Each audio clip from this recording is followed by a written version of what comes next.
As Olympic season starts to gather pace, more and more of the world's elite are breaking their cover for the year and laying down early Tokyo markers. We've reached stop number 3 of the World Athletics Continental Tour Gold, which comes to you live from Mount San Antonio in eastern Los Angeles County, USA. The Hilmer Lodge Stadium is the venue for the Golden Games and one of the deepest meetings you'll find outside the majors for some while. Who will scale new heights at Mount Sac?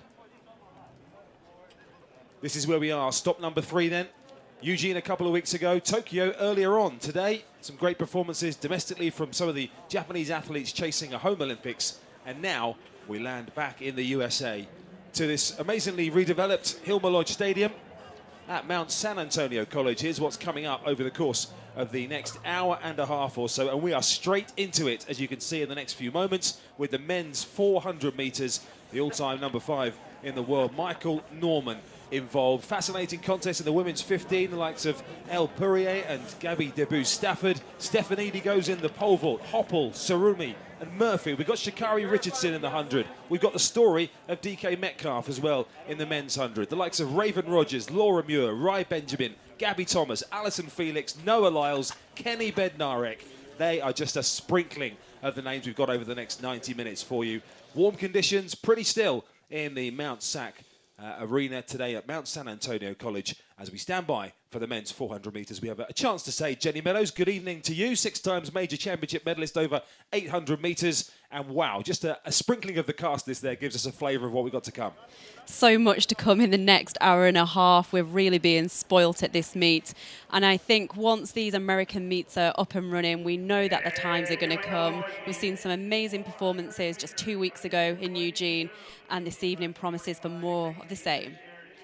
So there is on the bottom left of your screen the lineup for this men's 400 metres. Michael Norman, well, he performed very impressively in seeing off his good mate Rai Benjamin in Eugene, Oregon a couple of weeks ago on the first stop of the Continental Tour. It's been a very busy meeting. There's been a host of B and C races with some real international talent who haven't even been able to make the A races at this meeting, the Golden Games, which tells you exactly the kind of depth of fields we have on show, and a sprinkling, as I say, of those names that we mentioned will give you a taste of what's to come. Wherever you're joining us from around the world, my name's Chris Temple, alongside Jenny Meadows, as I say, the 6-time major medalist over the 800 metres. And Jenny, just looking ahead to a little bit later on, a couple of juicy 800s for you to get your teeth into watching as well. There is fascinating contests. Really looking forward to the women's 800 metres, of course. Adele Tracy of Great Britain was the surprise winner of that one. We're just wondering whether she can run a quick time for that one. She'll be up against Gemma Reekie, Laura Muir, Raven Rogers, of course. She's one of the standout performers last year in Doha World Championships and the men's equivalent. But let's get back to this men's 400 metres. Well, what a place to start. Michael Norman, the 23-year-old who has many reasons, of course, to get to his first Olympic Games, but none more so probably than his mum is Japanese. So there is a real family link as well, looking to make it to an Olympic Games in Japan. We're getting a sprinkling of some of the awards that he's picked up over the course of his still very young career. A lot of time ahead of him. The 23-year-old, as we say, made his major championship debut in Doha in the World Championships, but it didn't go so well for him. But certainly his early season form is ominous. He goes in lane 5, right on the inside, Akazi of Nigeria. Emmanuel Correa goes in lane 3, World Championship finalist, 800 metres finalist at the World Champs. Matt Hudson-Smith of Great Britain, he's chasing the Olympic qualifier of 44.9. Norman in 5. Justin Robinson goes in lane 6, the impressive teenager. Michael Cherry, twice a world relay medalist, is in 7. Will London, also a Doha gold medalist in the relay. And Dion Lendor of Trinidad and Tobago, right on the outside. The men's 400 metres.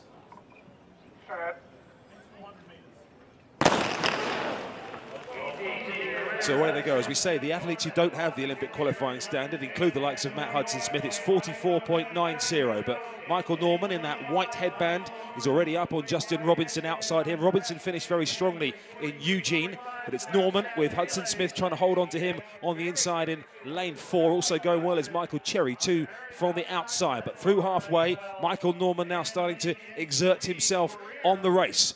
He's come through on Robinson. We'll keep an eye on him for a late finish as well. Hudson Smith, the tallest of the athletes, as they straighten up. Right on the outside, Lindor has gone well as well, but it's Michael Norman at the moment being challenged on the outside by Lindor. Norman starting to stretch out now. Also coming through is Michael Cherry, but it's Norman by 3 or 4 metres, 44.43. Another impressive time, a super impressive time, and 44.40 for Michael Norman, a season's best, trimming off his performance from Eugene. Well, that was a great performance. He really laid the marker down from the blocks and finishing so strong. We can just see him there puffing his cheeks out, trying to work all the way to the line. And 44.40 seconds, just 1/10 of a second away from the world leader so far, Noah Williams, his teammate from the USA. These 400-meter reps really, really hurt. The legs feel tired at this time of the season. But, yeah, great second race of the season there for Michael Norman. Well, forward progress. He ran 44.67 in All right, Lee, Eugene. thank you very much. Well, Michael, opening up here with Michael Norman there. Officially, your thoughts on the time?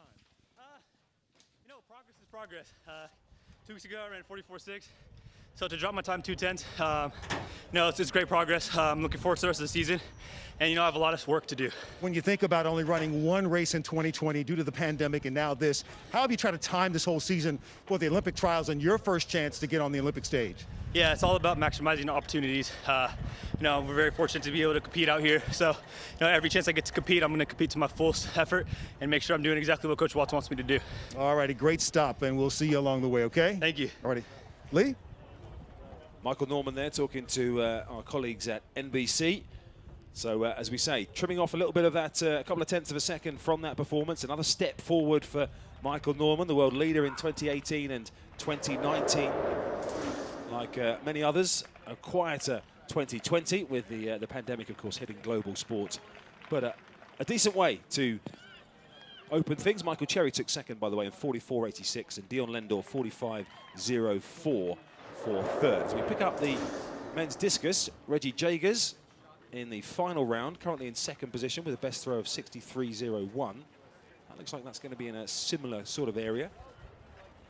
Just catching up on Mason Finley's fifth round throw as well. 63.57. I think that's a recorded throw from earlier on. He did that. He was into the circle very, very quickly. Just catching up on some earlier throws by the look of it. We're back to round one now. A lifetime best for Cord Ferguson. Getting out to 63.75 in the first round.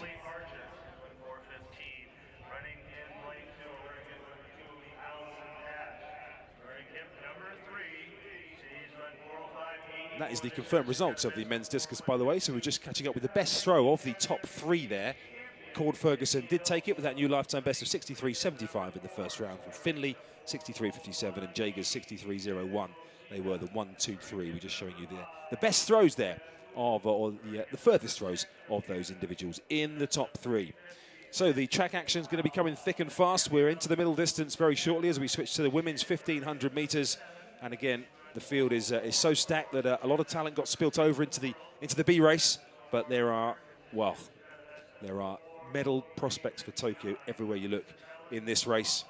Some interesting matchups, of course. Some of the athletes will be choosing the 800 metres, and again, that is equally as well stacked. But with the 1,500 coming up shortly, Jenny, the likes of Laura Muir choosing to go in the 800 metres up against her compatriot Gemma Reiki today. But we're going to be looking at the likes of Ellie Pourier, of course, and Helen Schlachtenhafen, Gabby Debus-Stafford, even Natoya Gould having a rare run out over 1,500 metres as well, and Great Britain's Ailish McColgan. So all these athletes looking to, I guess, a lot of them varying their events in the early stages as well, trying out different parts of their build-up. As we see Elle Pourier, who is going to have some, well, she's got some expectations of trying to break 4 minutes. She has. She ran an amazing mile indoors, the national record, in fact, and she went through 400 metres really quickly, 800, and she actually ran a personal best during that race, 4:00.2, which is around about 6/10 faster than her outright 1,500 metre personal best. So a lot of people think that she's ready for a big, big time. So whether it's here or not, let's see. But yeah, hopefully to get under that 4-minute barrier would be fantastic. Well, we have the Stafford sisters, in fact, in this event as well, just to the outside of that shot, you can just see half of Lucia Stafford, the younger sister of Gabby Debus Stafford. There's Nikki Hiltz, the Pan American Games champion from 2019. She's one of those who already has the Olympic qualifying mark of 4:04.20. But the Olympic qualifying window has been open since the start of May 2019. So before the Doha World Championships, there was a blank in 2020 when the window shut basically because of the lack of availability of competition due to the pandemic and athletes having to I guess limit their opportunities and their global travel. So the window closed for qualifying performances for a few months, but it's been back open for a while. Many people have been capitalizing, and Nikki Hiltz is one of those who does have a standard from her Doha run. As we see the full lineup for you, we'll bring you the leading protagonist, but keep an eye on El Pourier, drawn 4 from the outside as you look at the shot there. The athlete in the sunglasses, the white and red. Holly Archer of Great Britain right on the inside in red and black as well, and the tall figure of Ailish McColgan stepping down to 1,500 metres right on the outside. Well, it's nice here to see Chanel Price. She was the 2004 800-metre world indoor champion. She suffered with a lot of injuries over her career, but lovely to see her back out on the track. She's taking over the 1,500-metre pacing. We know that they do want to go fast, and it's interesting to see Eleanor Pourier follow right behind her on her shoulder. If we are looking for that elusive 4-minute time, we need to go through these laps in around about 64 seconds. So at 300 metres, they do look like they've started pretty quick, and I think you can tell by the way the field is strung out straight away from that start. So we'll see the 400-metre split here. Chanel Price is just about to go through.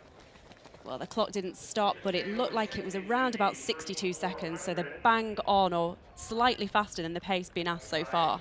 Yeah, 62 seconds would take them through at around about 3:53 or so. So El Pourier, only 8 US women have gone sub-4, and only since 2015, only Shelby Houlihan has done that with the national record of 3:15. So that is the kind of task that she's setting herself, and no surprise to see Gabriella Debus Stafford right on her tail as well. These two coming up against each other in their strongest event. Yeah, and they raced each other during that indoor season, and when I mentioned the national record that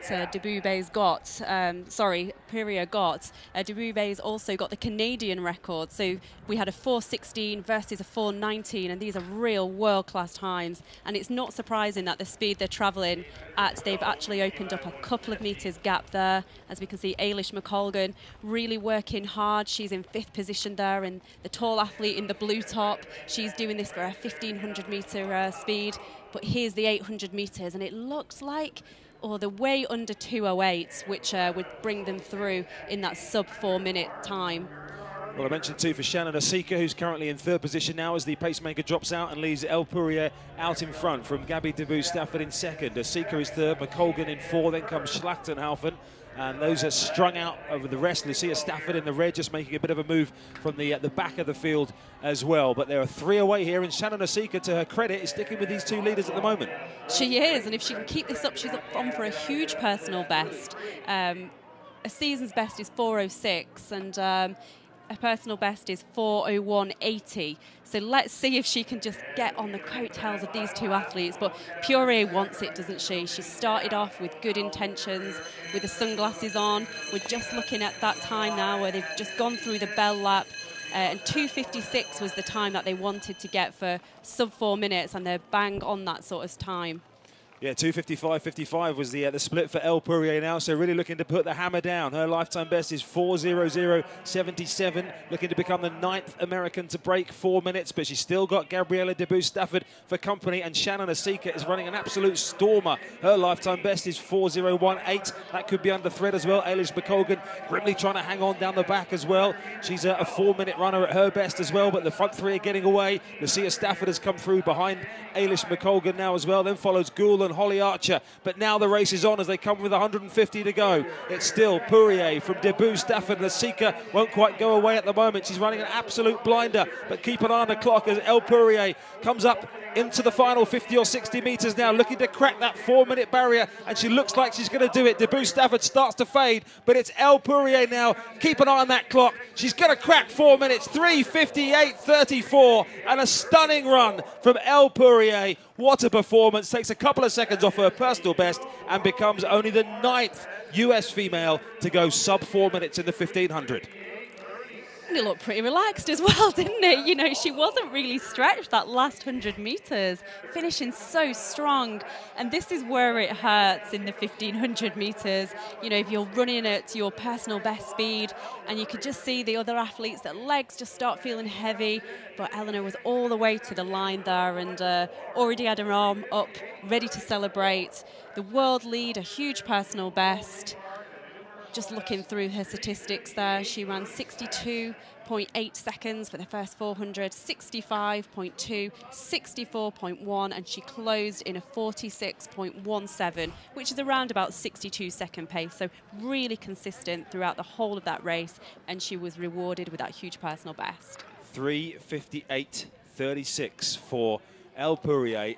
4:00.69. Look at that performance from Shannon Asika in third position. 4:00.73. So Ellie, tell us about this full moment second out here, off this great run. You lifetime held best. Let's hear from El to break Pourier. a stadium record, fastest time in the world in the world so far. How did you do that today? I've just been, you know, training really hard in Flagstaff with my teammates, and I think just this whole year we've been, you know, really appreciative of any opportunity that we get to run fast. And I'm definitely looking forward to the upcoming races, so I wanted to, you know, get a good time in today. And that you did. Congratulations. Thank you. Lee? So El Pourier straight from the finish line onto the interview mic. And that is a stunning performance, and that is laying down a real marker to the others to say, right, this is what I've got, what have you got?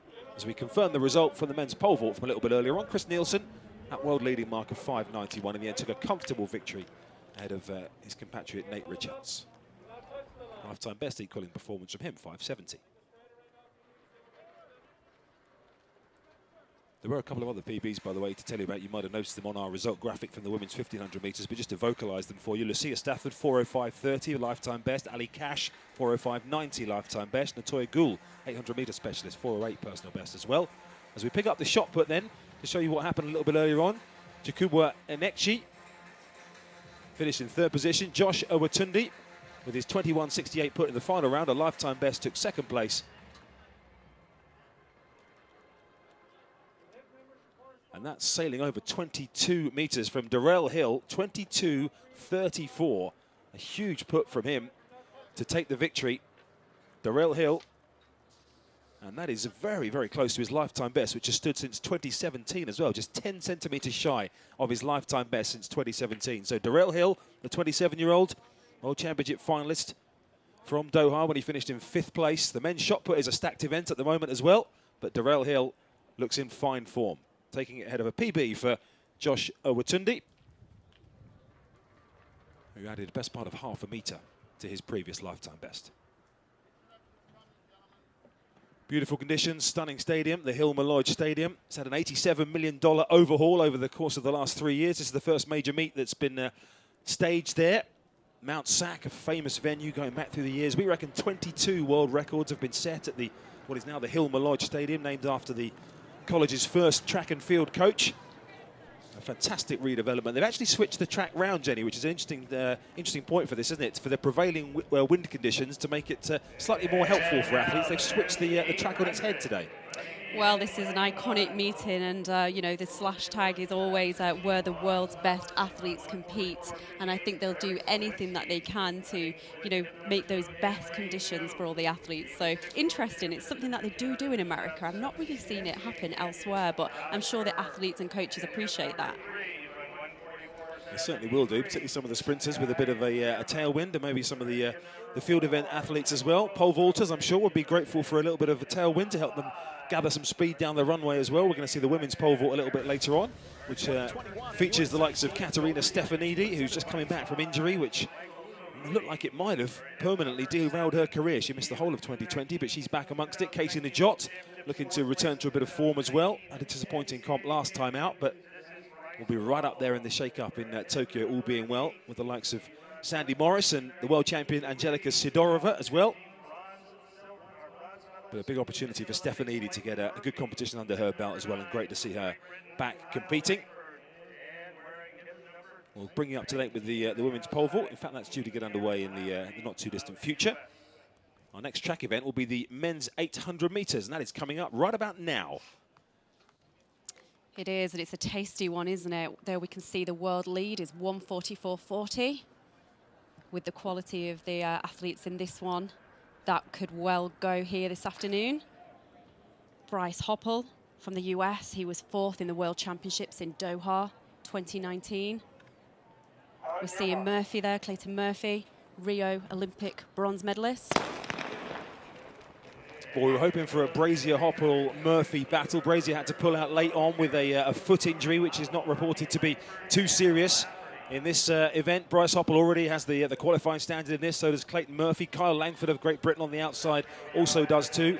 As Cameron Laverty, the pacemaker, goes storming out to get himself to the front. Michael Saruni has certainly got it plenty of competition when it comes to getting himself on the middle distance teams as far as Kenya are concerned at Tokyo. But the pacemaker Laverty here, Jen, has gone absolutely blaring out and nobody going with him just at the moment. Well, it's not an easy job, and especially when you've got the quality of this opposition behind you. I think adrenaline can take over sometimes, but really good to see that the athletes didn't follow it. They know their own race pace. They're used to that sort of pace, and it's more of a sensible pace at 400 metres. So it's Michael Rhodes, all in the blue, who leads it now. They've gone through the 400-metre mark. Bryce Hoppel coming up onto his shoulder. Eric Sawinski tucked in just behind them. Saruni on the curb in 4. Josh Kerr is in the luminous yellow in 5. Guy Learmonth tucked in 6 in the white and black as Kerr starts to move out. Also coming around the outside, Isaiah Harris making a bit of progress as well. But Bryce Hoppel prepares himself to strike halfway down the back straight as he comes up on Rhodes. Well, they're all queuing up, aren't they? And I'm sure Rhodes didn't expect to be winning with 200 metres to go. And we can see Hoppel now just overtake him. And Clayton Murphy, he follows Hoppel all the way round. And there's really 5 or 6 men still in this with 100 metres to go. But it is Hoppel who makes a strike for the line. Clayton Murphy is doing extremely well in second place, just getting overhauled there at the end. 1:44.94. Season's best for Bryce Hoppel. He ran 1:45.43 at the back end of April. 1:44.94, another step in the right direction in pretty good conditions, it would appear, for Bryce Hoppel.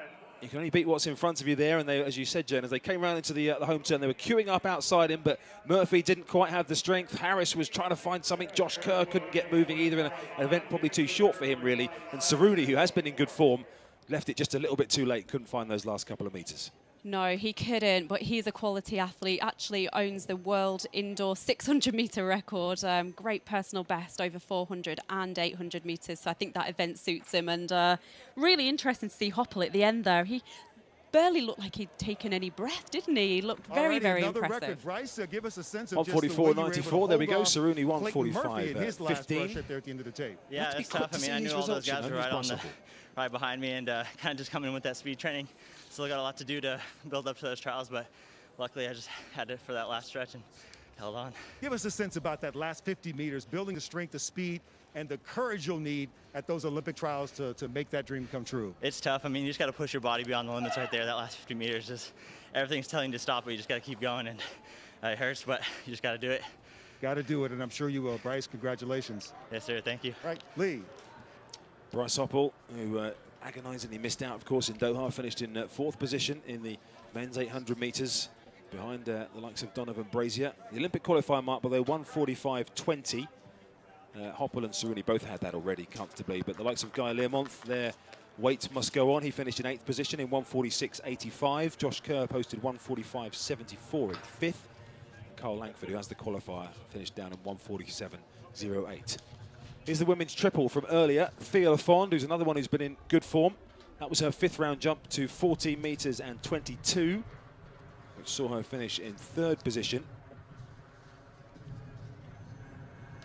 Just finishing with a little bit of a limp there, which is not great when you are in Olympic year. Katura Orji, who was the world leader with 14 metres and 38. This was what she produced in round 4. Now to 14.38. Which at the time took her into 2nd place, and she didn't get any further than that because the double Commonwealth champion, Kimberly Williams of Jamaica, also in round 4, went out to 14 metres and 62 to take victory. Williams from Orji from Lafond, the 1-2-3 in the women's triple. confirmation of that result from top to bottom for you.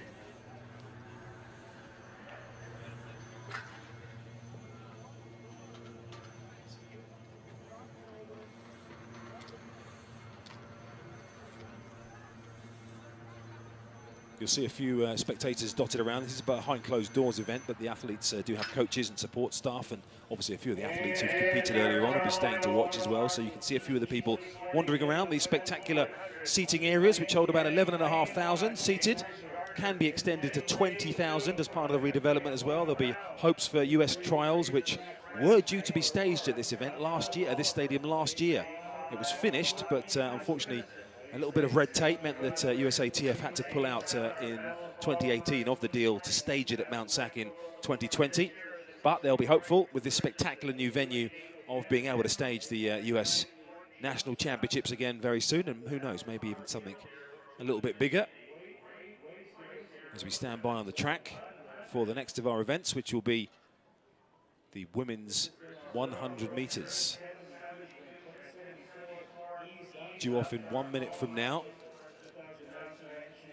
The vacant lane 3 you can see is Tiana Daniels. She qualified for the final but is missing from this event. What I can tell you is that Sha'Carri Richardson, the world leader, as you can see on the bottom of the screen there, she's got the blue hair right in the middle of the shot. She ran 10.75 in the heats earlier on to put her the second fastest time in the world this year. She's number 6 all time, remember, with that 10.72.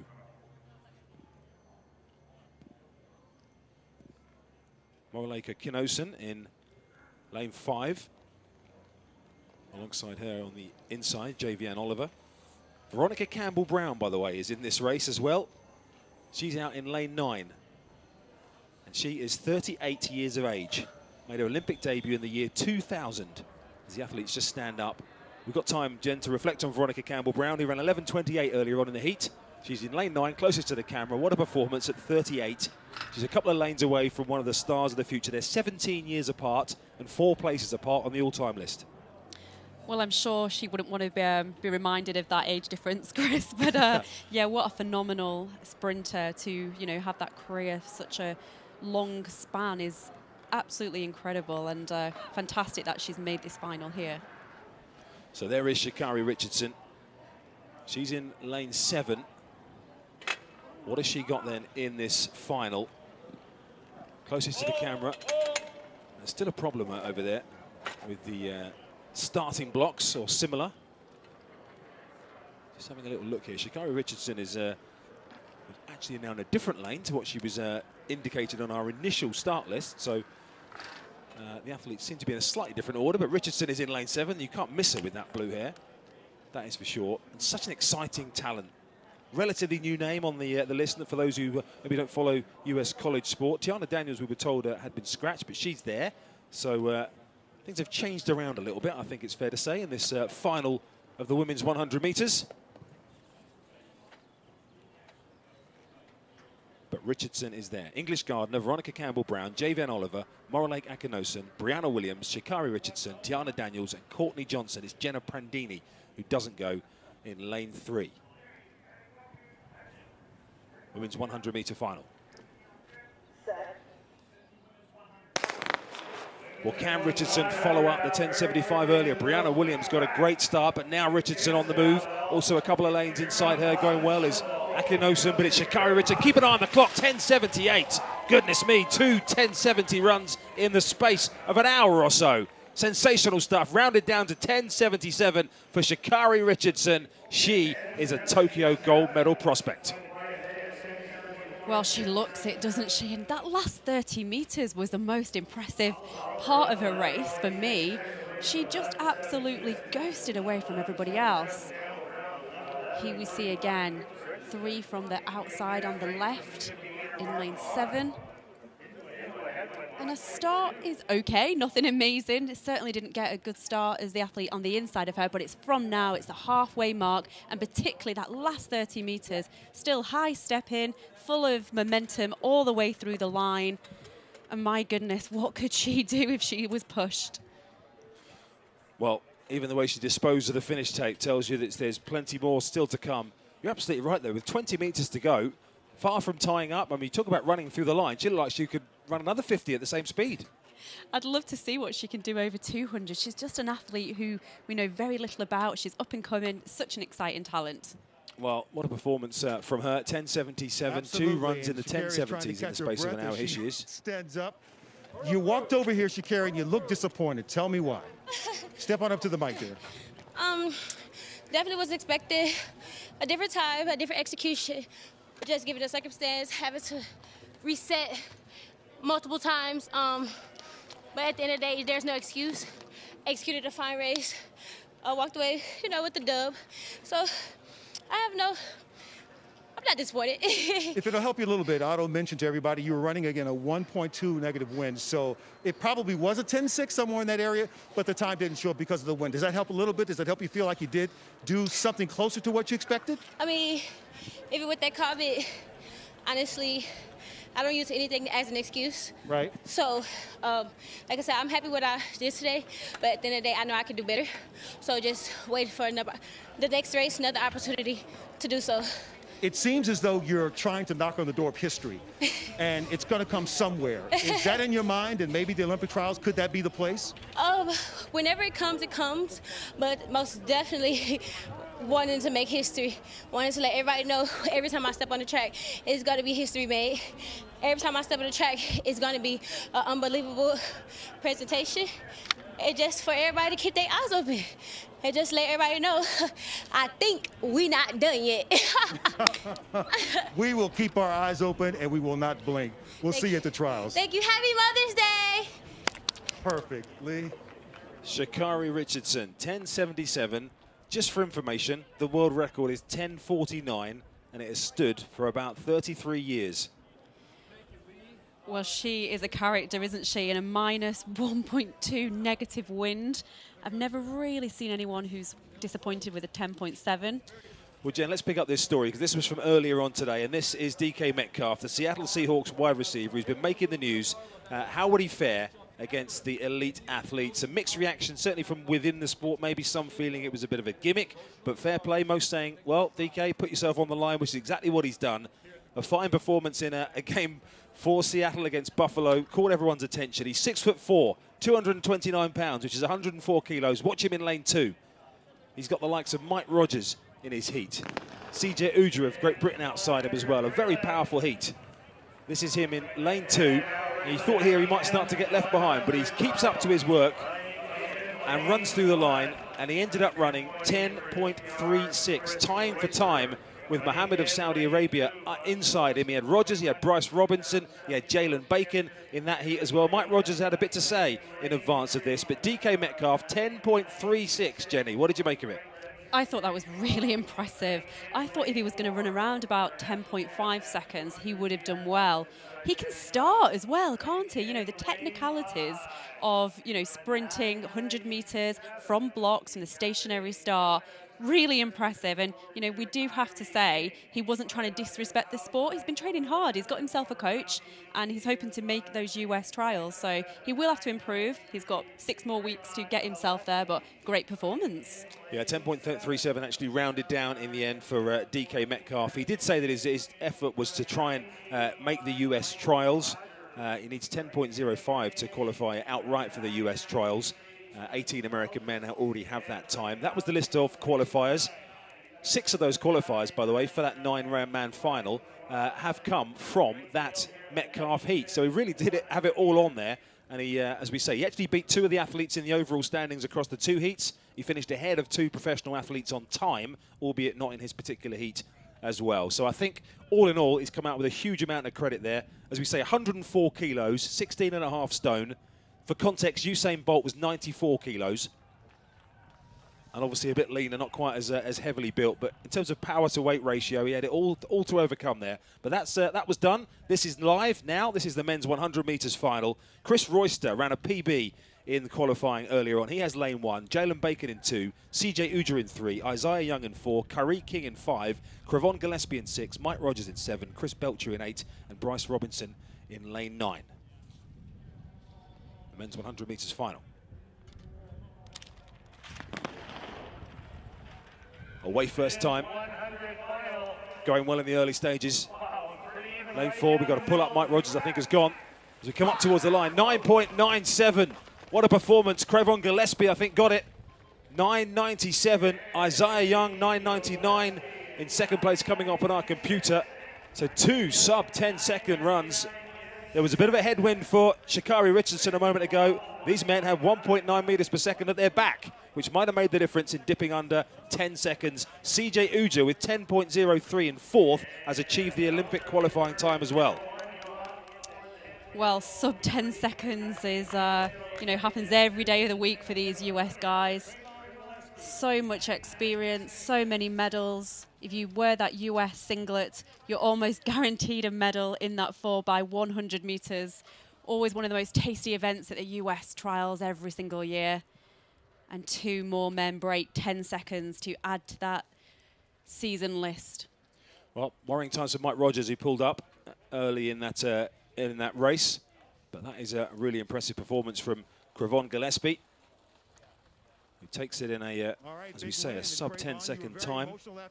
Qualified in 10.11 earlier on. CJ Uja, that will be a huge relief for him, by the way, getting that qualifying time. It's his fastest time earlier on since the European Championships 3 years ago. You know, I didn't like how I performed a couple weeks ago in Oregon, and just making those adjustments, that's what being a professional is all about. Come out here, put it together, and, got the win. Otto Bolden mentioned that you've turned your season around to see 9.96 officially on the board. What does that mean? It means I'm putting it together at the right time. I didn't want to run too fast in the beginning of April, when I first started. So putting it together, now I know where I'm at, and I feel good. And earlier you were standing here with DK. Just want you to know that he stayed up in the stands to watch you run. Yes, so must be cool to see that happen, huh? Oh, man, it's amazing. I'm glad he's stuck around for that. Okay, great job. Lee. Appreciate you. So Crevon Gillespie there. And again, for confidence purposes, to run sub-10. Hugely impressive performance from him. The likes of Justin Gatlin, by the way, ran earlier on in Tokyo in the Continental Tour Gold, ran 10.2 mid. Crevon Gillespie 9.96, Isaiah Young 9.99. Great day for Chris Royster as well, 2 PBs, 10.11. He positions in 6th place for the man from Conyers, University of South Carolina. 10.18 he ran earlier on for PB. He's taken that down even further in his second race of the afternoon. So definitely good conditions for sprinting out there, Jen. Yeah, and that's what the sprinters like. And we've just seen some footage from earlier in the women's hammer. This is Whitney Simmons. This was round 3. And that went out to 66 meters 23. And this is Gillian Weir from Canada. She started with a 67.20, had 2 fouls, and that one's an improvement. That's 68.49.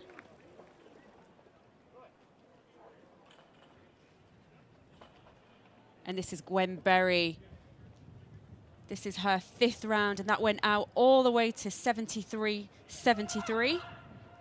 That was her best, and we're just seeing the results. Those are the final results. That was our 1, 2, 3 of this competition.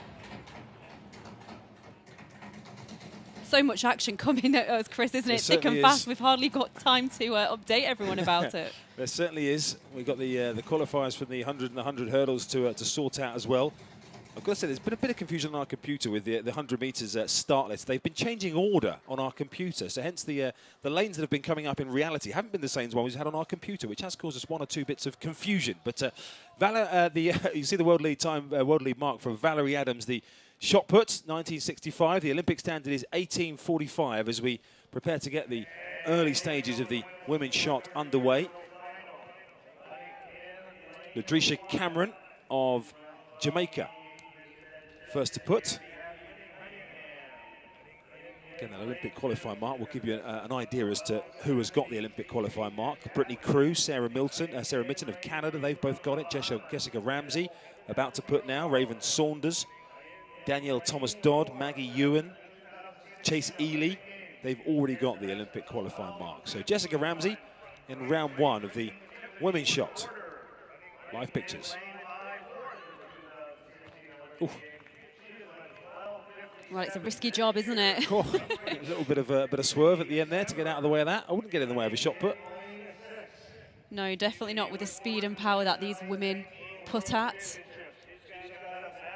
So this is right at the beginning of this competition. Jessica Ramsey, we're just waiting for her distance to come up.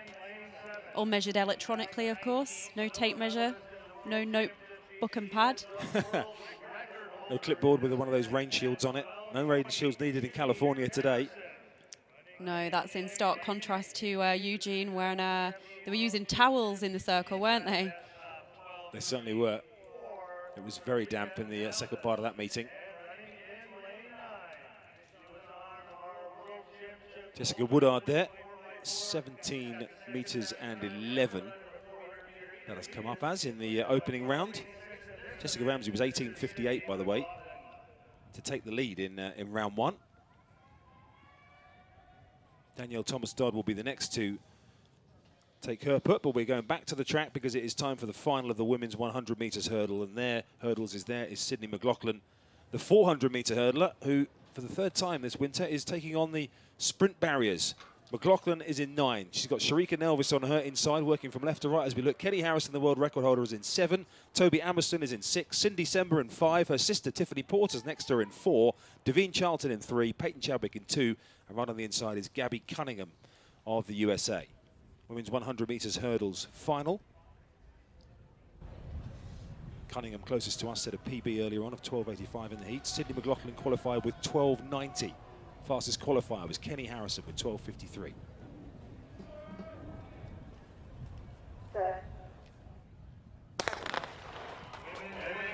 Away we go, good start from Tiffany Porter and her sister Cindy Sember just outside her, but also Kenny Harrison in the yellow headband is flying as well. Also in lane 3, Davine Charlton is going strongly, but it's Kenny Harrison who takes it up towards the line. In the end, Cindy Sember got the better of the sisterly battle from Great Britain in the middle lanes, but Kenny Harrison, 12.48, equaling her season's best. Another fine performance from the world record holder, looking for her first Olympic appearance and first Olympic medal.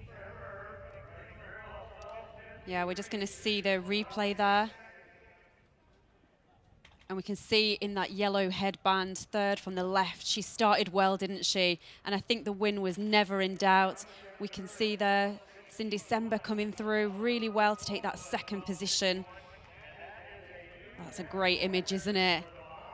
And actually, doesn't look like anyone knocked her. Oh, I just said that at the wrong time. Tiffany Porter just clattered that last one, but that was a clean race for most of these women.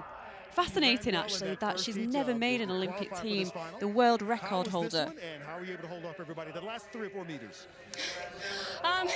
You know, I think my strongest is the end.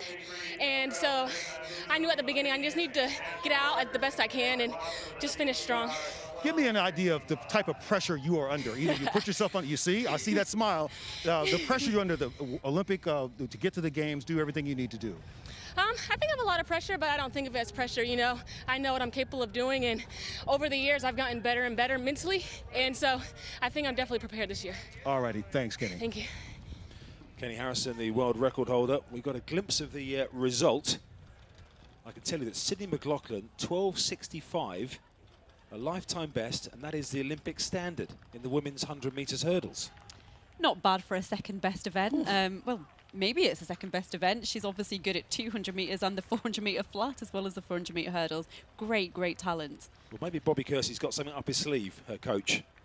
Anyway, we'll wait to see about that. But Sydney McLaughlin has the qualifying mark. National record, by the way, for the Bahamas for Davine Charlton. We should mention that as well in 4th position as we go back to the women's shot put. We're still in the very early stages of this competition. This is round 2 for Hayley Teal, currently in 9th position with her first round put of 16.96. As we wait to see if that's an improvement, and it is 17.32, so that lifts her up to 8th position. Chase Ely will be the next to put. Next action on the track is about 4 minutes away. That will be the men's 1,500 metres. We then launch into the women's pole vault. Still to come on the track, we've got the women's 800 metres, the likes of Laura Muir involved, Raven Rogers, of course. Men's 400 metres hurdles, Rai Benjamin. Still to come. Noah Lyles in the men's 200 metres as well. But here's Ely, currently in 5th position, 17.84, round 1. There won't be an improvement on that for the American World Championship finalist. 18.93 has been her best performance so far. That was at the opening Continental Tour Gold meeting. Wherever you're watching, we hope you're enjoying the coverage of this Continental Tour Gold meeting from Mount San Antonio College at the Hilmer Lodge Stadium. home of the Mounties, as they're known in the US college circuit. As we see Sarah Mitten of Canada, 18.55 in round 1. And that is going to be a foul. That's gone out of the sector.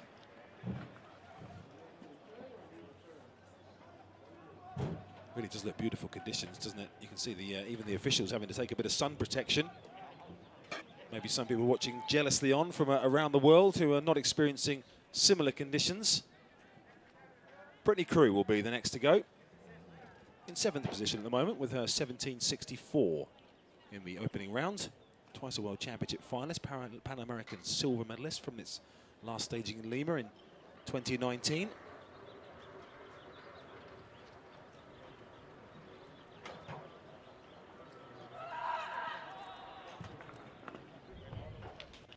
It's going to be around about the low 17 metres again by the look of it. In fact, she steps over and takes the red flag, so that one won't be measured. A foul for Brittany Crew. Maggie Ewan still out in the lead in this women's shot put competition with her first round effort of 18.77. She's due to put very shortly.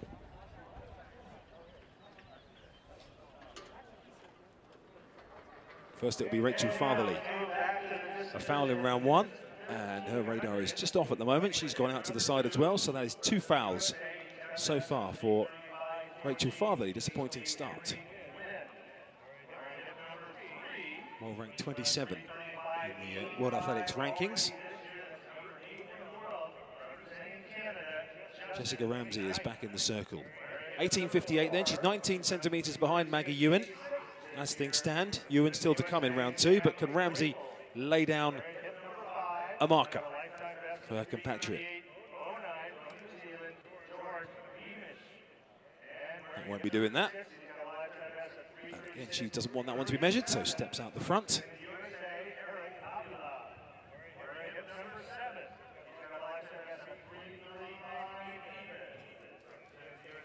Athletes on the start line for the men's 1,500 metres.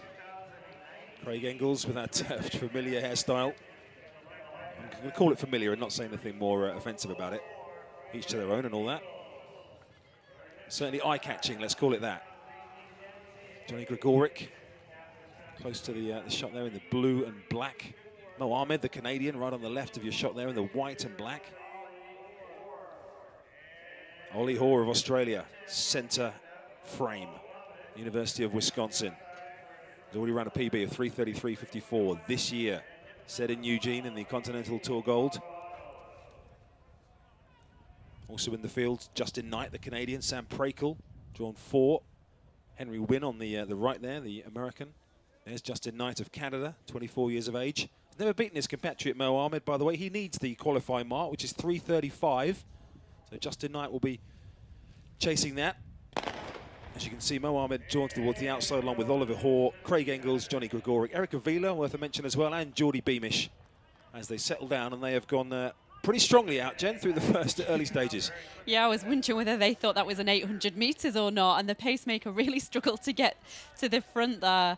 So if we are looking at that 3:35 Olympic qualification standard, that would mean 57.5 seconds through the first 400 metres. So we'll be able to get a sighter, hopefully, at that marker when we come up to 400 metre mark. Well, Craig Novak out front at the moment. Ollie Hoare settling in second place behind the pacemaker from Justin Knight. Then comes Henry Wynn in the yellow for the USA. Coming round towards that 400-metre split, and these three already away, and only Hoare and Knight at the moment happy to go with this strong pace. Yeah, and I really enjoy watching Ollie Hoare run, and that was around about 55 seconds. That's incredibly quick. He commits to every single race. He ran an Oceanian indoor record, 3:32 indoors, and personal best in Eugene 2 weeks ago, 3:33 and bits. So in career best shape, and I think sometimes when you are in this shape, you just want to go and see what you can do.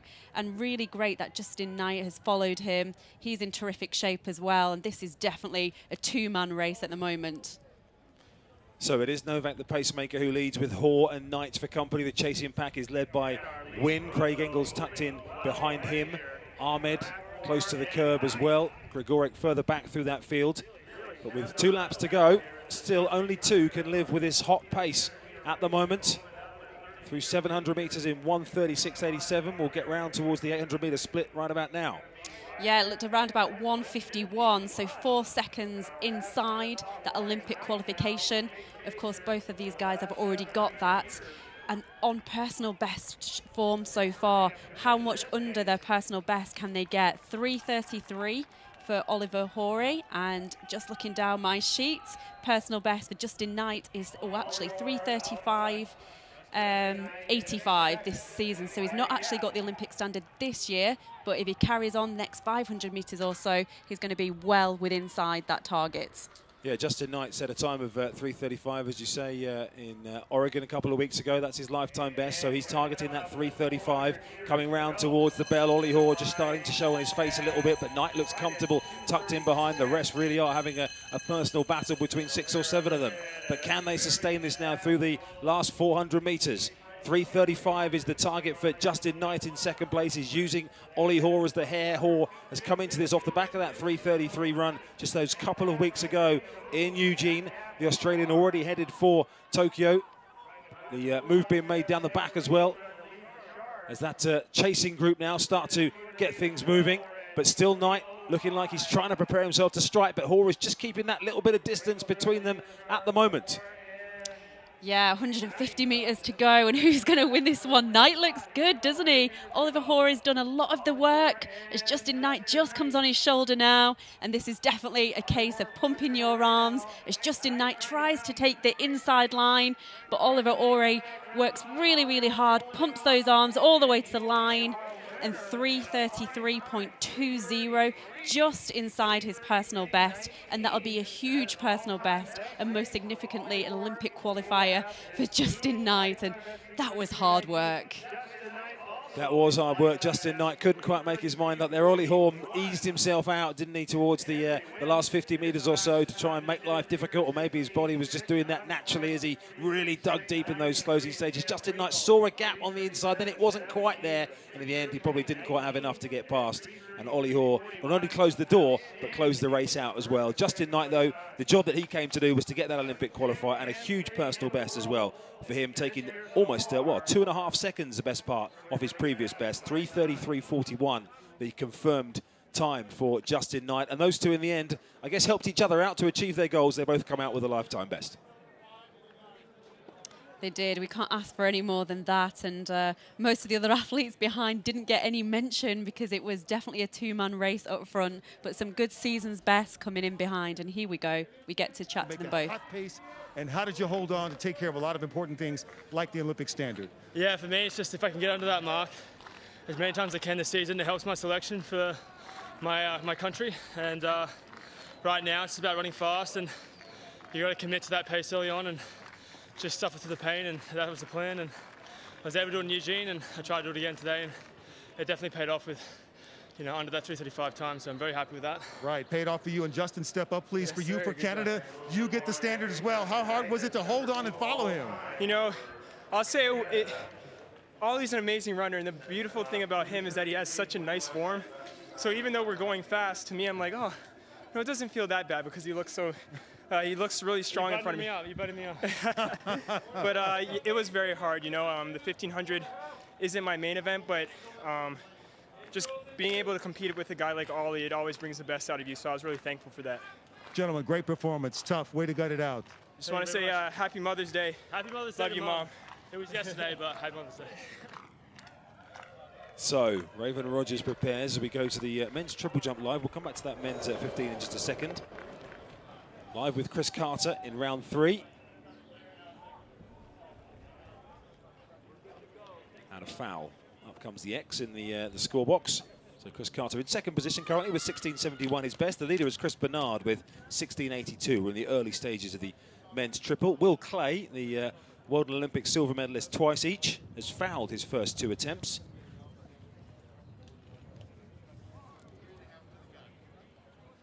So we scroll round to find Nathan Douglas of Great Britain. Extremely experienced athlete. He's been out in America for a little while. Struggling with his rhythm in the first couple of attempts, as you can see. Getting a legal jump in there in round 3. Nathan Douglas 38 years of age. His personal best of 17.64 goes back to 2005. And there have been athletes in action this evening. I think of Shaunti Jackson earlier on, the daughter of Bashawn Jackson, who possibly wasn't even born when Nathan Douglas set his personal best. That's quite something, some statistic I to know say. Nathan's not listening because he's on the runway, so I'll get away with it.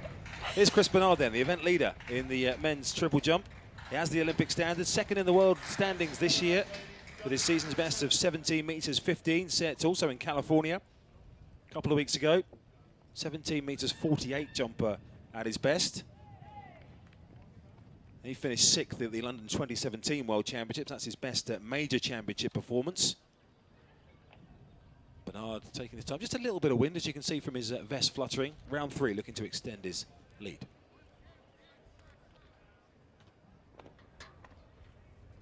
Well, that is plenty of distance on that, but he unfortunately has fouled.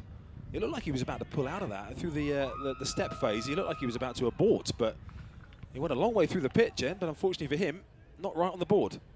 No, and he's just looking for his coach for a little bit of advice. I think sometimes you know you've got a big one in you, so hopefully he can put it together and get the sort of distance that we can clearly see he's capable of here today. The measuring board in feet, of course, which won't help those of you who usually measure things a little bit more in the meters and centimeters column. 55 feet is around about 17 and a bit meters. Just for a rough guide. As Donald Scott currently in 3rd position. It's coming in around about 55 feet. It could be somewhere close towards a 17-meter line if my quick switching of metric to other mathematics is working. 1681, that wasn't too bad. A little bit of conversion live. I'm going to give myself a point for that. So men's triple, we'll keep you up to date. We're live from Mount Sac in the USA. The Continental Tour Gold. Myself, Chris Temple, and the 6 times major championship medalist over 800 meters, Jenny Meadows, alongside me in the commentary booth. As we prepare to introduce the athletes for our next event, after we've seen a little bit more triple jump. This is Will Clay, World and Olympic silver medalist. 2 fouls so far.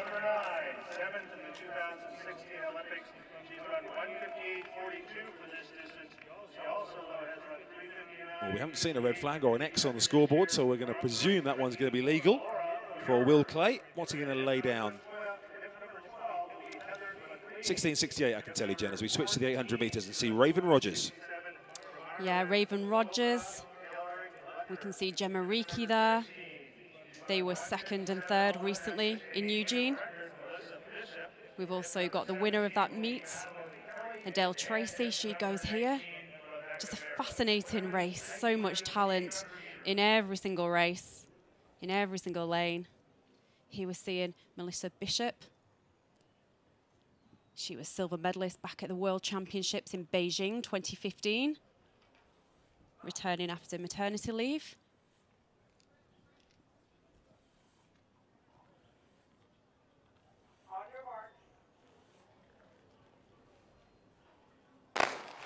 So here we go, 2 laps of this track, and it's a busy race, so much talent stacked into this one. We've had B races and C races, so every competitor here is a true world-class athlete. So we're just looking now as the athletes break. You can see Kayla Edwards making her way towards the front. And we're just looking there as the pacemaker slots into 2nd place. Melissa Bishop's gone off really, really quick. That's Melissa Rebecca Mayha. She's a designated pacemaker. Melissa Bishop had a breakthrough performance just last weekend, under 2 minutes for the first time since becoming a mother. It was a great performance for her. 1:59.40, significantly under that qualification time. And Kayla Edwards is sat in 2nd place. Laura Muir, Gemma Reekie training partners, and 57.41 seconds. That is quick through 400 meters. So the pacemaker's done a fantastic job here. She's got them to 500 meters. I presume she would step off the track there. And Melissa Bishop goes down that back straight full of confidence, no doubt, after that Olympic qualification just last week. And Kayla Edwards is still running really, really well at this point. She's run a season's best of 1:59.86. Gemma Reekie has just snuck past her on the inside there into second place. I can see Laura Muir, 1500-metre specialist, a great 800-metre athlete as well, just coming into third place. Adele Tracy in fifth, but it's Melissa Bishop and Gemma Reekie as we come into the straight. Arms pumping all the way to the line. Laura Muir there now in third position. And who's going to get there? Gemma Reekie working hard. Laura Muir, we know she's strong. And Gemma Reekie takes it from Laura Muir from Melissa Bishop. 1:58.27. Well, that is actually a personal best outdoors for Gemma Reekie. She has run quicker indoors. She actually broke my national record indoors 2 years ago now. And 1:57.91 on that occasion. But here we go into the finish. Melissa Bishop is running a really quick time, the quickest time she's run for a number of years. The fast finishing Laura Muir in second place, and Gemma Reekie takes it 1:58.27. Laura Muir 1:58.46. Fantastic time there for Melissa Bishop, 1:58.62. Adele Tracy, the Olympic qualification time, a huge personal best, bang on the nose, 1:59.50. Raven Rogers, 1:59.66. Heather McLean, 1:59. I think the top seven there were under 2 minutes. A true world-class race. Run like that as you think about your Olympic trials over in Great Britain. Yeah, I'm so excited, and well, actually, it didn't go to plan, so I was so happy to get out here today and run fast, yeah. And take the win. And I'm sure you enjoy the weather. It's not like this right now in Great Britain, right? Oh, it's lovely, yeah. Back to Scotland next week on. It's going to be cold, but yeah, enjoying it all I can. Excellent. Well, great run, and we'll look forward to seeing you down the line, okay? Thank you. Super. Gemma Reekie, as you say, Jen, quite rightly, 7 athletes went under 2 minutes there. The 7th of them was Sinclair Johnson, the NCAA champion from 2019, with a personal best of 1:59.91, ducking under 2 minutes for the first time. Adele Tracy, 1:59.50, taking 0.36 off her personal best, which has stood for 3 years as well, and getting that all-important Olympic qualifier. So that is a huge race. I'm just a bit confused as to what happened to Raven Rogers, because she finished like a steam train, but was never in it at any point. Yeah, well, she finished so strong, didn't she, in Doha, that last 100 metres at the World Championships. She went from 7th to 2nd, but you've got to be in a position before you kind of launch one of those attacks. But I'm sure she'll be in shape come Tokyo. Yeah, absolutely. Certainly had the strength at the finish. Let's pick up the women's pole vault. Then the first chance we've had to look at some of the early heights. This is Megan Clark of the USA. She's got to get over this at 4:20, and she doesn't, unfortunately. So Megan Clark, whose personal best is 4:63, that is going to be a disappointing way to end the competition before it's really started. She no heights. Notable names in this: Katie Najot of the USA I mentioned earlier on, Katerina Stefanidi, of course, who is back in action, the Olympic champion, the reigning Olympic champion from Rio 2016, won the world title in London in 2017, but finished 3rd in Doha. Alicia Newman of Canada, the Commonwealth champion, was due to be involved, but she is a withdrawal. As conditions look to be pretty good for pole vaulting. Certainly doesn't seem to be too breezy. And athletes benefiting, a lot of fast times, a lot of Olympic qualification marks at the Golden Games. As part of the World Athletics Continental Tour Gold, stop number 3. The next stop on the tour, it's coming to Europe in Ostrava, in the Czech Republic. And then we're back in the US for the Adidas Boston Boost Games on the 23rd of May. So 3 of the first 5 meets. Now the weather is a bit nicer in the US than it has been across Europe. As you heard Gemma Reekie allude to, her native Scotland. I'm not sure it's going to be 25 degrees there right now. As we wait for the pole vault, Anika Newell is waiting very patiently here for her opening height, which will be 4.30 meters. Stefanidi's passed through to 4.50. Katie Najot has passed through to 4.40.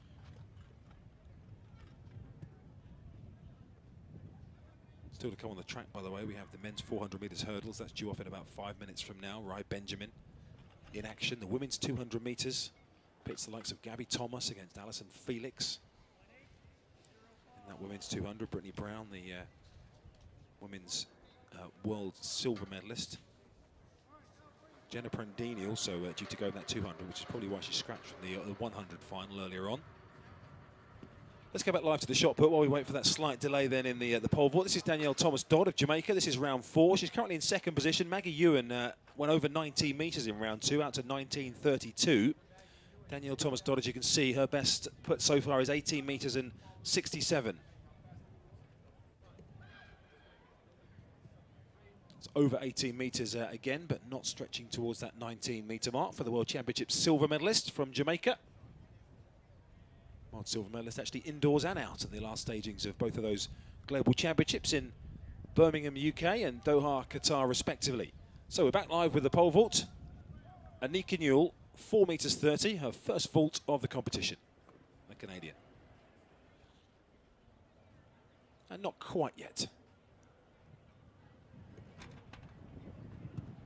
Late change of pole, which after standing there for 2 minutes waiting, people go, oh, couldn't she have thought about that a little bit earlier? She wasn't. She wasn't convinced from the beginning, was she? And, you know, you've got to give her respect. You are allowed a certain amount of time, obviously, on the runway. And if she's not feeling it, she's not feeling it. I definitely wouldn't want to run down that runway when you're not 100% confident with what you're about to do. So let's see how she goes here.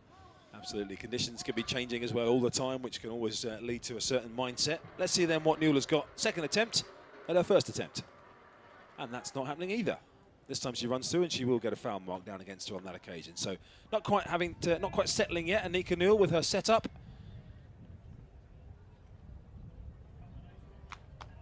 Only 3 other athletes currently in action in the competition, coming in at this height of 4 metres and 30.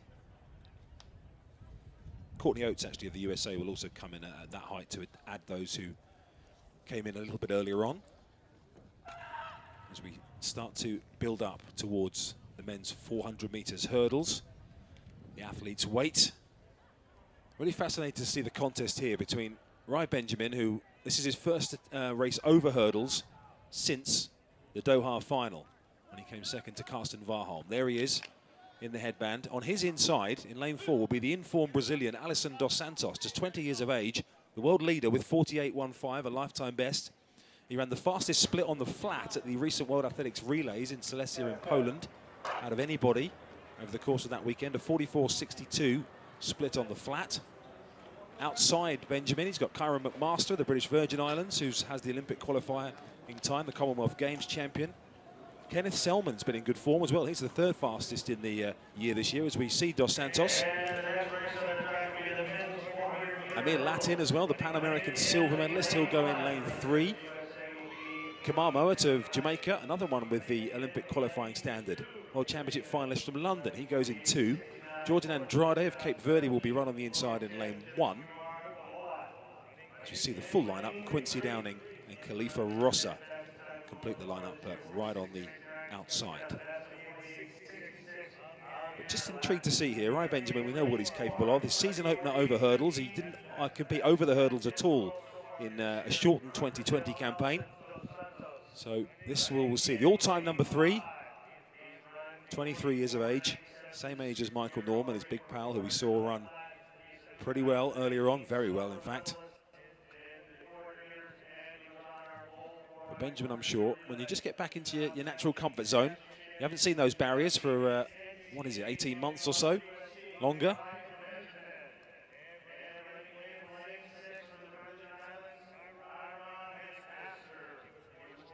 Master 47.58, his personal best goes back to 2018, by the way.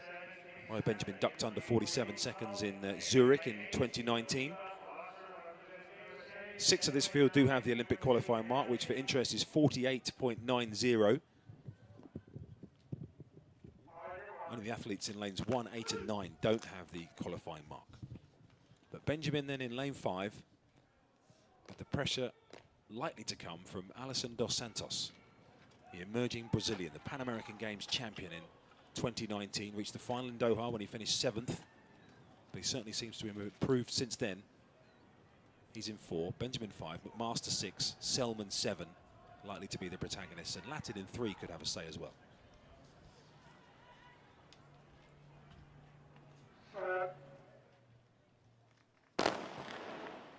Away we go then live at Mount Sac, the men's 400 metres hurdles.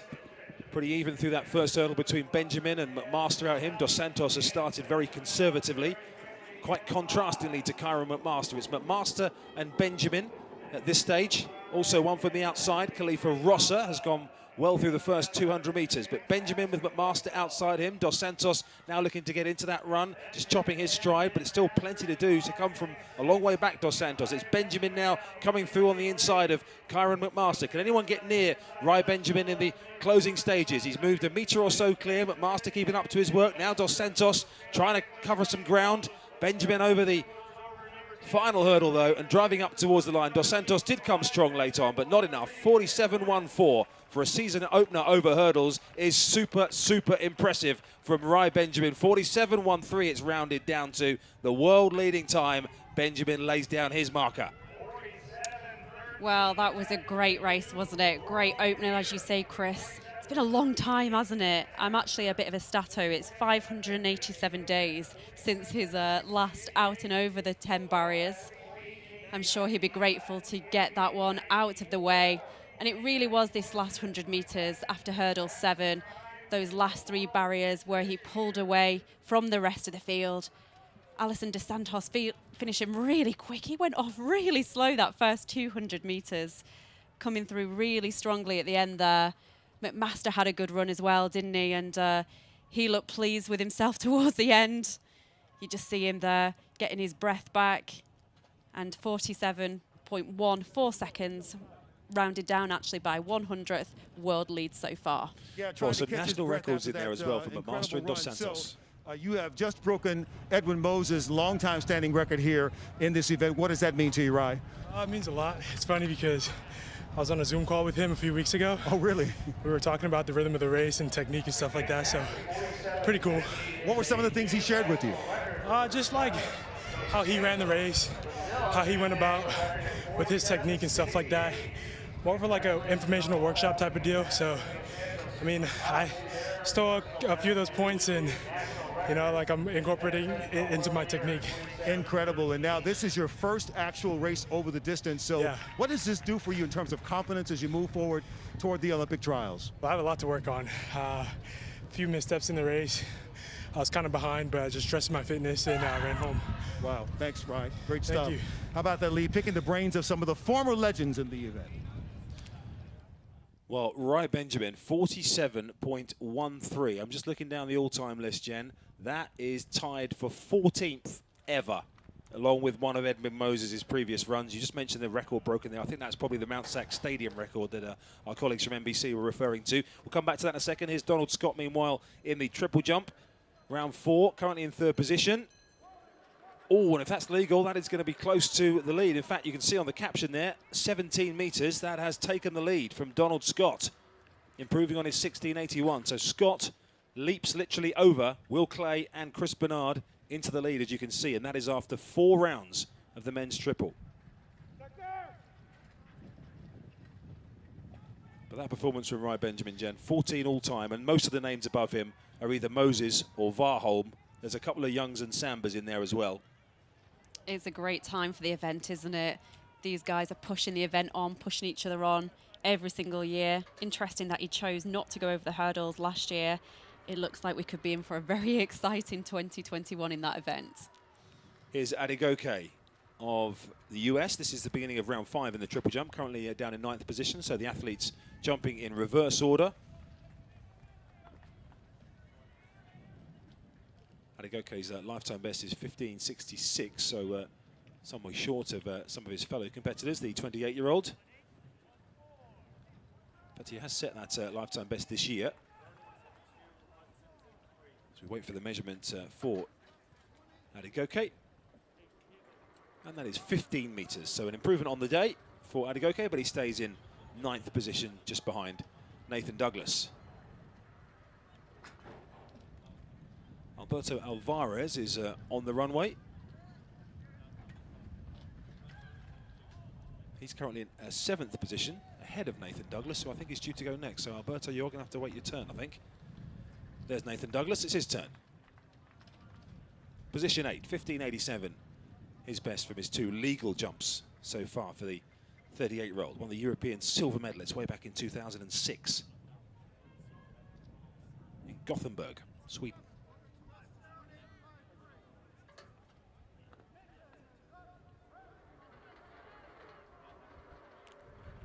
It's going to be similar kind of mark for Nathan Douglas. In fact, it's come up as a foul, so no measurements.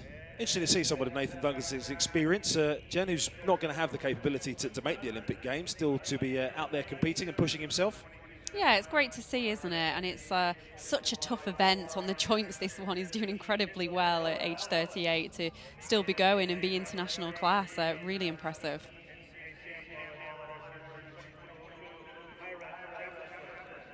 So still busy action in the stadium. Women's pole vault ongoing. The women's shot put is still ongoing.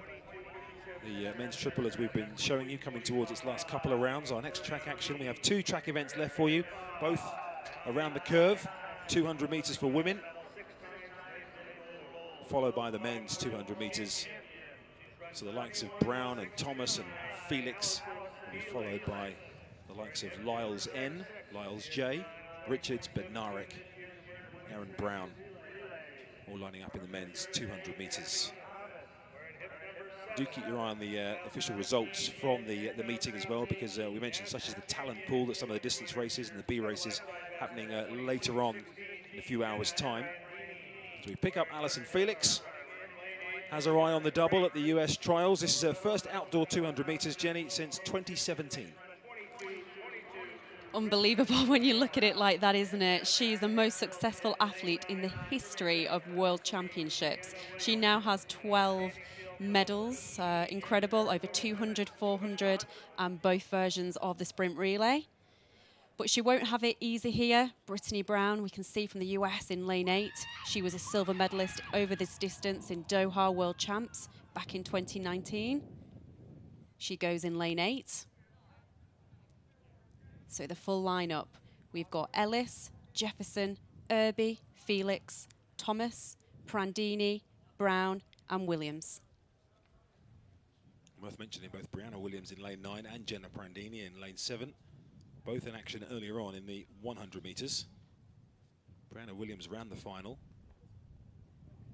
Oh, I'm just looking at this. I think that's Allyson Felix's daughter. I think it is. She's like, hey, there's Mum. There's Mum. Well, it's a clean start. And Brown looks like she's going well there in lane 8, but Prandini, after that 100 meters heat, looks like she's going really, really well in lane 7. So it is Prandini at the moment. In lane 3, Jefferson is going well as well. And here we can see Gabrielle Thomas coming through, and she takes it in 22.13 seconds. That's just 1/10 of a second outside Shawnee Miller-Weibo's world leading time. And in fact, it's come down by 100th of a second, 22.12 seconds. Oh, she left it late, didn't she, Gabby Thomas? But she did. She took that win against a stellar field.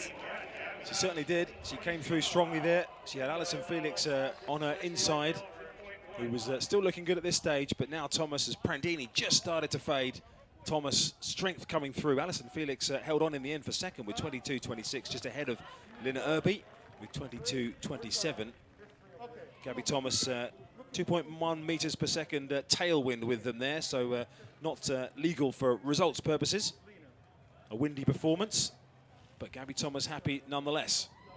Yeah, it was a good performance, wasn't it? And interesting, you know, Allyson Felix coming second in that race. Her hopes to try and make the team over the 1 and 2. Well, they're realistic, aren't they, after that performance? Certainly are. For a first 200 outdoors since 2017, a season opener over 200 as well. Gabby, just how did you hold on there to get that win? I was really focused on just keeping my mechanics and keeping my form. We're working on those things to get up for trials, so this is a great meet to practice at. Yeah, and right there on your heels was Allyson Felix, the veteran. Allyson, how did the 200 feel? It felt good to be back, you know, just kind of working my way. Yeah, and how about Mother's Day? You had little Cameron out here watching on the big board.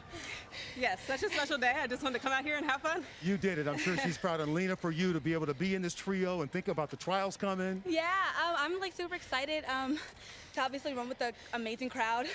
And it's really good to see 22.2 up there. I'm just really excited for this year, and Let's go. Okay, ladies, thank you so much. Congratulations. Oh, happy Mother's Day. Happy Mother's Day, Mom. You need to tell the lady right there. Happy Mother's Day to Allison. And I love the T-shirts. Did you clock those, Chris? I did see those. My wife is faster than your wife, and my mum is faster than your mum. Well, it's true. It is true. It is true, absolutely. And Felix Jr., who knows what she will turn into if she turns into an athletics protege in the future. So we are down to our final track event coming up shortly, about 4 minutes away for the men's 200 metres. But Alison Felix with that 22.26 certainly will be a great indicator for her as well. Moving forward, looking to double up at the trials and see if she can make it to yet another Olympic Games. Chris Bernard, who was the early leader after round 1, 16.98 in round 4, currently in 3rd position. Will Clay has taken the lead with a 5th round jump of 17 metres 15 to go ahead of Donald Scott.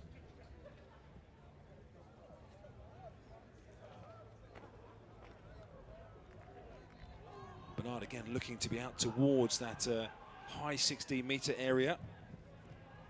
In fact, he's got the red flag out of shot, so Chris Bernard will remain in 3rd position. In the men's triple, there has been a personal best, by the way, for Tobia Bocci in 4th position, the Italian athlete, who's jumped out to 16 metres 90. As we see the final round then beginning, Oriolua Adegoke. 15 metres so far, or 49 foot 2.5 if you prefer. Can he improve on 9th position? He needs the man ahead of him is Nathan Douglas, who's 87 centimetres ahead of him in 8th position.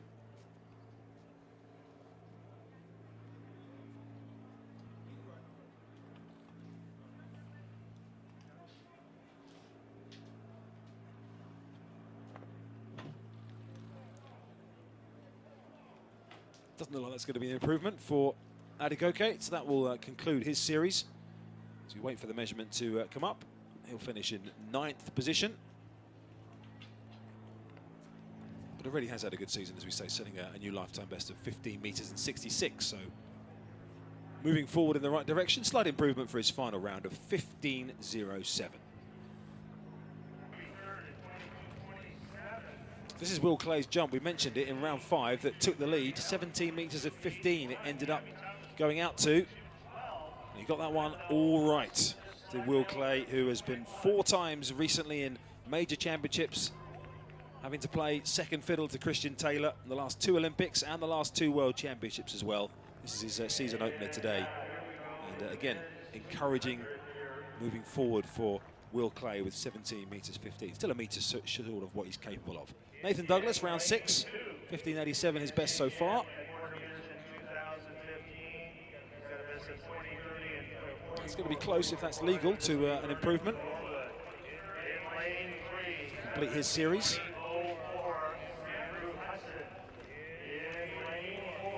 And 15.94 is an improvement for Nathan Douglas. So, like Adegoke, he also improves in the final round, but no change in his position as he finishes in 8th position.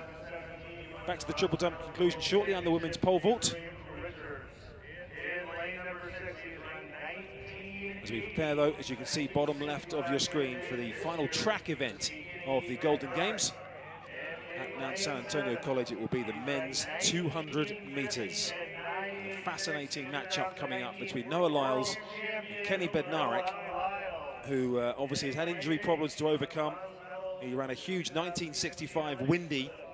World Championships didn't go his way, but certainly a lot of people are saying it's going to be a real tussle between Bednarek and Lyles to be not only the US #1, but maybe at the top of the standings by the time we get to Tokyo as well. They're drawn alongside each other here. Bednarek in lane 6 and Noah Lyles in 7. Vernon Norwood is run on the inside in lane 2. Andrew Hudson in 3. Younger Lyles, Josephus Lyles is in 4. Jermaine Richards in 5. Ken Bednarek in 6. Lyles N in 7. Aaron Brown in 8. And right on the outside, the experienced USA athlete, Amir Webb. So Noah Lyles back in the leopard print that we saw in Eugene, Oregon. This is his season opener over 200 metres. He finished in 2nd place behind Trayvon Bromell, 10.17 in Eugene. But Lyles is ready. Jermaine Richards just hidden from shot at the moment behind Kenny Bednarek. World Championship bronze medalist from London 2017. Actually won the 200 meters on the Continental Tour Gold in Eugene with 22.6. But all eyes on Noah Lyles, and inside him, Kenny Bednarek in lane 6. His season opener as well, over 200 meters.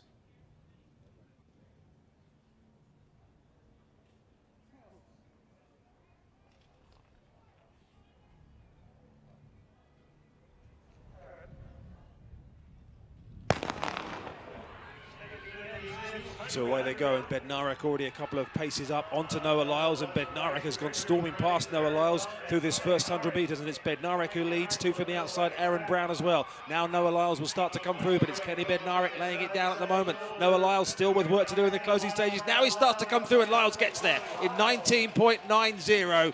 Really was pushed all the way to the line by Kenny Bednarek. Lyles beats him 19.90. Well, that was a richly anticipated matchup, wasn't it? We've been waiting for both of these guys to be in shape at the same time. And Noah Lyles left it late, didn't he? But Bednarek got such a good start, didn't he? You can just see at this point that they're almost colliding as they're both at the edge of their lane. And those legs were wobbling inside Ken Bednarek there. But Noah Lyles kept his form all the way to the tape. And Bednarek did well to stay on his feet there. We can see Noah Lyles here having to come from probably 3rd position off that bend, off that turn, and he has to fight all the way to the line to take that victory. But a sub 20 seconds, and he did well himself to stay on his feet as Bednarek's legs had just completely gone from underneath him. Well, Kenny Bednarek, you can't say he didn't attack that, can you? You can't say he didn't say, come on then, Noah, what have you got? And he really did go at it from the gun, Kenny Bednarek. He's rewarded with 19.94, hanging on in 2nd place in the end to hold it together under the pressure that he knew would come from Noah Lyles in the closing stages. And fair play to Noah Lyles as well for holding it together as well to come through and capitalise on Bednarek just starting to run short of gas in the last 20 or 30 metres or so. But Noah Lyles to go with a 10.17 in the 100 metres, opening up with a 19.90. I said it was Bednarek's season opener. He actually opened in with the windy 19.65, but it's his legal season opener. As we look back to some of the highlights from earlier on, Michael Norman got us underway earlier on with that fine performance in the men's 400 metres as he clocked 44.4 to take that to 400 metres. The women's 1,500 metres, well, it was all about Ellie Pourier, who became the 9th American woman to duck under 4 minutes with a run of 3:58.36 ahead of Gabby Debus-Stafford. Bryce Hoppel in the end was a pretty comfortable winner of the men's 800 metres. He clocked 1:44.94. The women's 100 metres, though, another talking point from Sha'Carri Richardson, 10.77, 2 runs in the 10.70s on the same day. And the 21-year-old is making waves.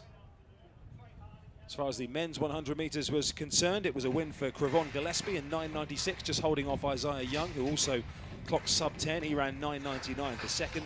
The world record holder in the women's 100 metres hurdles, Kenny Harrison, got the job done, 12.48, holding off the informed Cindy Sember of Great Britain, who clocked a lifetime best of 12.53, holding off her sister, Tiffany Porter, who clattered the last hurdle, unfortunately, and lost 2 or 3 places as a result. But Kenny Harrison looking in decent form as well. The men's 1,500 metres, that went the way of Ollie Hoare. He and Justin Knight had their own personal battle. Ollie Hoare already had the Olympic standard, but Justin Knight ducking under 3:35 with 3:33.41 to clock a lifetime best to make sure he has that all-important Tokyo qualifier for the Canadian. Ollie Hoare, a further improvement on his personal best as he goes from strength to strength. Raven Rogers, well, she left it very, very late in the women's 800 metres, and far too late, unfortunately, because Gemma Reekie, with a personal best outdoors of 1:58.27, took it ahead of Laura Muir. There was an Olympic standard for Great Britain's Adele Tracy in 4th position with 1:59.50. Melissa Bishop splitting up the British 1-2-4. The Canadian finishing with 1:58.62 in 3rd position, but a good step forward for Gemma Reekie after a 2:03 run last time out. The men's 400 metres hurdles was all about Rai Benjamin in the end. Karen McMaster stayed with him for quite a long way, but Rai Benjamin with 47.13. A huge performance from him and his first outing over hurdles since the Doha World Championships. And we closed with Noah Lyles in the end coming through to topple Kenny Bednarek, 19.90 from 1994. That was the Continental Tour Gold, live from Mount Sac. From us, Chris Temple and Jenny Meadows. It's goodbye.